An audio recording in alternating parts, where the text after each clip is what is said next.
নমস্কার, আমি আমার ইউটিউব চ্যানেল থেকে সকলকে অভিনন্দন জানাই।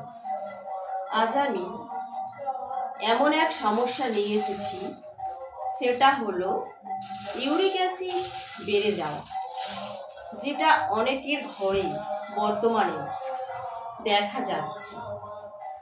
কিন্তু কেন দেখা যাচ্ছে, এত ইউরিক অ্যাসিড বেড়েই বা যাচ্ছে কেন, সেটাই তোমাদের আমি বলবো। বেশি মাংস খেলে, মাছ খেলে, চিংড়ি মাছ খেলে আর ডাল খেলে ইউরিক অ্যাসিড এখন বেড়ে যাচ্ছে। আর অনেকেই রাত জেগে থাকে, সেই রাত জাগার কারণে ইউরিক অ্যাসিড বেড়ে যাচ্ছে। আর হলো নিয়মিত শরীরচর্চা না করলে ইউরিক অ্যাসিড বেড়ে যায়। আর কি হয়, পানি না খেলে বেশি ইউরিক অ্যাসিড বেড়ে যায়।